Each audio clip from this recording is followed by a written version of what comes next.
So yun po guys, and magandang araw po sa lahat, especially po sa mga charity viewers po dyan ng PB Team. So another topic po yung pag-uusapan po natin ngayon. Ito po ay mula sa vlog ni Krishna sa kanyang YouTube channel na Peking Koreana. I believe late upload na po ito. Ito po yung time na andun po ang PB Team, andun po si Krishna sa bahay po ni Teacher Nida, kung saan nga po is nakabanding nga po ni Krishna ang Marias po doon, especially po si Maylene tsaka si Russell. At alam nyo guys, sobra po akong natutuwa doon sa vlog po nila na iyon kasi nakita ko po na lumalabas po yung pagkapalabiro, yung kakulitan po ng mga bata, especially po ni Maylene. Si Maylene po dati, alam naman po natin na grabe po yung pagsubok na pinagdaanan po niya sa buhay.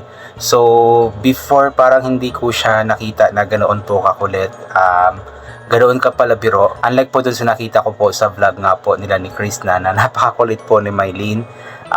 Nagbibiro po siya, sinasabayan po niya ang biro ni Krishna. Ibig sabihin lamang po nun is kumbaga very comfortable or kampante nga po si Maylene na kasama nga po ang kanyang ate Krishna. Although naging malungkot nga po at the end dahil nga po nagkahiwalay ulit sila dahil kailangan na nga pong umuwi ni Krishna dito sa Davao. Tapos of course sila Maylene tsaka si Russell is naiwan nga po doon sa Laguna kasi nga po doon sila pansamantalang nakatira para makapag-aral nga po sila. Pero masayang-masaya lamang po ako na nakikita ko po na masaya si Krishna kapag kasama kasi daw po niya itong dalawang ito. Wala po kasi si si Zenea, maybe nasa school or basis si Zenea. So ang nasa vlog lamang po niya is si Maylene tsaka si Russell. Sabi nga po ni Krishna na mamimiss nga daw po niya ang dalawang ito. Of course sila Maylene din po tsaka si Russell, mamimiss nga po nila si Krishna kasi nga po talagang sobrang na close na din po talaga sila. Hindi pa nila alam kung kailan nga po sila muling magkikita. But then ang maganda lang po dito kasi kahit papano is naging masaya nga po si Krishna kasi alam naman po natin yung pinagdadaanan nga po ni Krishna, sobrang stress nga po niya. Nabanggit pa nga po niya doon na wala po siyang halos na tulog tsaka napakalaki po ng eye bags po niya kung nakikita po natin sa ating thumbnail. Dahil nga po, even though nakapikit yung kanyang mata pero yung kanyang isip nga po is kumbaga nakalutang. So sabi po niya is sobrang stress po niya tapos parang lutang na lutang nga daw po siya dahil nga po sa mga stress or sa mga problema nga po na kanyang iniisip, like yung alam naman po natin kung ano po yung naging problema, tapos may problema pa siya sa kanyang pamilya, personal problem, and then yung kanyang Facebook page pa po is nagkaroon pa po ng problema. So kumbaga nagkapatong-patong po yung problema po niya kaya sobrang na-stress po siya. Kaya parang lutang nga daw po siya. Actually naiintindihan ko si Krishna kasi napagdaanan ko din naman yan dati. Way back February 28, 2026, last February lang po. Grabe po yung naramdaman kong stress. Parang lutang na lutang po ako, naglalakad po ako na parang nakalutang. Kasi grabe po yung stress ko po noon dahil nga po patong-patong po yung problema. Imagine guys, sobra kong problemado that time dahil nga po maraming bayarin, maraming gastusin, ganito ganyan. So nagkaroon ako ng pera, however na-scam po lahat, as in lahat po ng pera ko is na-scam. At ang natira na lamang po sa akin doon is parang 2 pesos na lang po. So parang para akong binagsakan ng langit at lupa. Grabe po yung naramdaman ko that time. Sobrang stress kapag natutulog po ako, nakapikit po ako, pero yung isip ko po is talagang di ko alam kung saan na nakakarating dahil nga po sa sobrang stress. At lutang na lutang po talaga. So naintindihan ko po yung nararamdaman ni Krishna. But we'll pray na maging okay po si Krishna. And sa nakikita po natin sa kanyang bagong Facebook page po is masaya naman po siya doon na nag-vlog nga po siya. And nagpapasalamat din po tayo kay Maylene tsaka kay Russell kasi kahit papano is naging masaya nga po si Krishna nung andun nga po siya. Andun nga po ito sa kanila. I mean doon sa Laguna nga po kila Teacher Nida. So anyway po, basahin po natin yung ilan po sa mga komento. Although itong mga comments po natin is hindi po siya tungkol nga po dito sa kakulitan or pagkapalabiro po ni Maylene or ni Russell. Ang mostly po sa mga comments po dito is mga concerns po about kay Krishna. So basahin na lamang po natin iyon, then magbigay po tayo ng kaunting paliwanag. Basta ang focus lang dito sa ating video, sa ating paliwanag is tungkol nga po dito sa kasiyahan nga po na nadarama ni Krishna habang kasama nga po si Maylene tsaka si Russell. At the same time yung kakulitan at pagkapalabiro nga po ni Chris is nasunod po talaga ni Mylene, which is nakakatuwa lamang po kasi patunay lamang po iyon na sobrang na-close po sila sa isa't isa. So ito po, basahin po natin. Ayon kay No Rush, yan, yes Krishna, ipakita mo ang bright side sa bawat pagsubok, lilipas din ang ingay, panghawakan mo lang iyong lakas at pananalig, kaya mo yan. Totoo po yun. Sa ngayon sobrang ingay pa po dahil nga po bago lamang po yung pangyayari, but then alam ko pagkalipas ng panahon is unti-unti rin itong huhupa at magiging maayos din po ang lahat. So ipag-pray po natin na maging okay po ang lahat. Alam ko naman na okay, pero yung gusto ko yung sobrang okay na po talaga, yung back to normal na, yung wala na pong stress, wala na pong mga ganito ganyan, yung okay na po talaga. Puro ulit eh.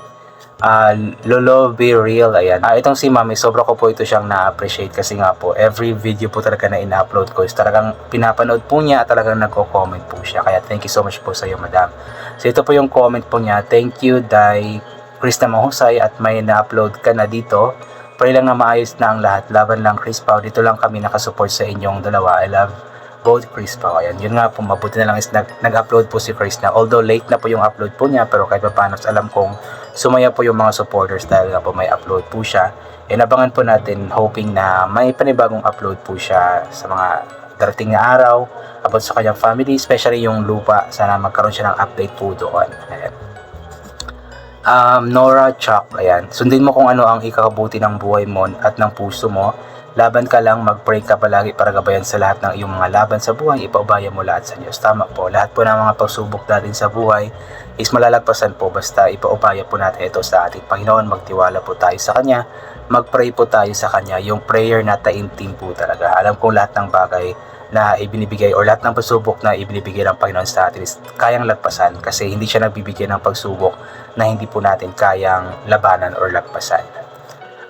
Cynthia Aurelio, hello Day Chris na laban lang Day, dami nagmamahal sa'yo, pakatatag ka lang, yan ang buhay, may pagsubok, pray ka lang lagi kay Lord. Totoo po yun, lahat naman po tayo may pagsubok na pinagdadaanan, hindi pwedeng ups lang palagi, may down po talaga kasi parte po yun ng buhay at yun po yung nagpapatatag po sa atin, yung pagsubok po na iyon, at isa rin po yun sa paraan ng ating Panginoon para mas manalig po tayo sa Kanya, mas magiging matatag po tayo sa ating pananalig sa Kanya.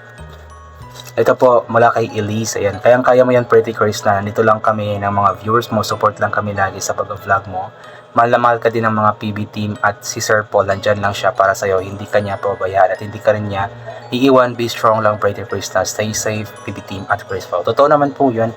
Sa ngayon po is pinagpapahinga lamang po nila si Chris na para masolve po yung mga problema, ganito ganyan, at medyo lumamig, ganito ganyan, at ayun naman laging nandiyan naman sila Sir Paul ang PB team para suportahan po si Chris na. Harmelita Hardy Neko, ayan, good evening Chris na, laban lang lagi sa hamon ng buhay, yakang-yaka mo yan, isang mahigpit na yakap sa iyo, mahal ka namin kahit anong mangyari, o di ba? Napakarami pa rin po ng sumusuporta kay Chris na. Ito yung magandang basahin na comment, hindi po yung mga comment na nang babash nga po. Lumabas po yung lahat ng mga bashers ni Chris na dahil nga po sa nangyari. So, yun, ano na lang siguro, mag-comment na lang po tayo ng positive always. Wag na lang po negative kasi tayo lang din po yung may stress kapag negative po yung ikino-comment po natin. Renaline Pore, ayan, hi Chris, natuloy lang mag-vlog para sa pamilya mo, ay iporsige mo makapag-aral, sayang din ang opportunity para sa'yo, soon to be healed, lahat naman ng sugat naghihilom, takes time lang, ingat ka lagi. Totoo naman, lahat naman ng sugat naghihilom, although may iba na medyo natatagalan, pero alam ko naman si Chris na is matapang naman ito, matatag, alam kong magiging maayos po ang lahat. Although hindi naman siya ganoon kalaking sugat siguro, mayroon lang something na nangyari, but then alam ko naman na okay na po sila, kasi yun naman po yung sabi ni Sir Paul, okay na po sila, at pinagpapahinga lamang po si Chris na. Ito po mula kay Aris, ayan, hi Chris na, how are you? Pakatatag ka at lagi ka mag-pray kay God para i-guide ka sa anumang desisyon mo. Praying na maging okay pa din kayo ni Sir Paul kasi kita ko naman kung gaano nyo kamahal ang isa't isa, kaya kung ano man yung nangyari na yon, sadyang mapagsamantala at plano lang talaga kayong sirain ni Sir Paul at PB, kaya magpakatatag at patuloy ka lang lumaban Crystal. Sana yung ma-retrieve mo na yung FB account mo at pagpatulong ka sa computer shop or sa may alam na IT kasi sayang man yung pinaghirapan mo. Laking tulong din yan sa iyo at sa family mo para mabilis kang makaipon, ingat palagi. Oo nga po no, sayang din po yung yung Facebook page po niya kasi medyo mataas-taas na rin po yung followers po nun at engagement. Although mayroon siyang bago ngayon pero iba pa rin po kasi talaga kung ma-retrieve po yun, kasi malaking tulong nga din po talaga sa kanya sana iyon. So anyway po, hanggang dito na lamang po muna itong gagawin ko na reaction video. So God bless po sa ating lahat at bye for now po.